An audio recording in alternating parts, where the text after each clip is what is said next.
No, sasa tuangalie namna gani tunaweza create user mpya then type admin katika system yetu. Kwa hiyo system ilikuwa ina run, tumeandika hivi alafu run server. Okay.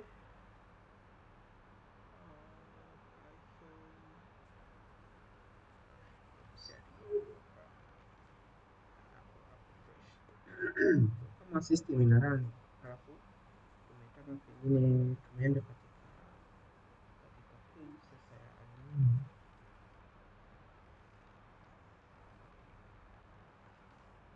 Tumeenda katika page ya admin kama hivi. Tunataka kulogin tena, hatuna password. Tunaandika password zetu zimekataliwa. Okay.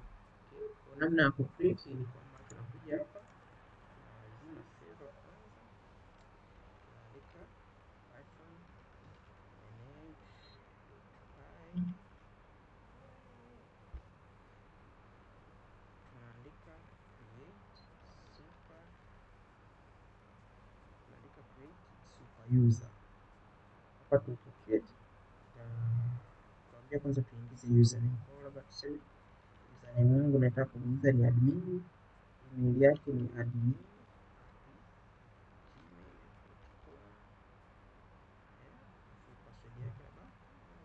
tatu, sababu natumia Linux, password hizi zinaonekana katika terminal, kwa hiyo kitu cha kawaida. Okay, kwa create user, nitarudisha server yangu ina hapa, kwa sababu nikienda kule kama server haiwaki itakuwa hamna kitu cha nani tena.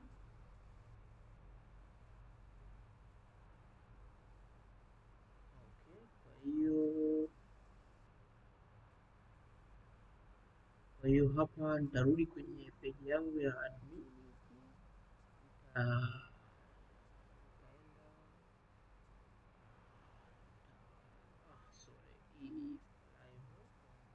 Hii hapa nitarudi nitaandika admin 203. Hapo naona nimeweza kuingia na check intent zangu na badilisha vitu.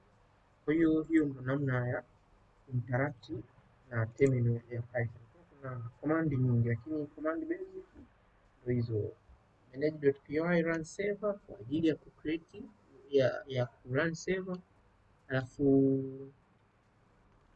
ya create super user kwa ajili ya kucreate super user, alafu kuna nyingine na make migrations kwa ajili ya kutengeneza migration. Kwa hiyo kuna kodi za zile class za Python unaziandaa kuja kwa ajili ya kuziconvert kwenda katika SQL code, alafu migrate sasa kama una commit sasa zile changes na kuziaccept ili ziende kabisa kufanya changes katika database yako. Kwa hiyo hizo kama ukipiga hii inakwambia hamna migrations yote sababu hatujabadilisha database recently. Kwa hiyo ukija hapa tena hamna. Kwa hiyo so far hiyo ndo namna ya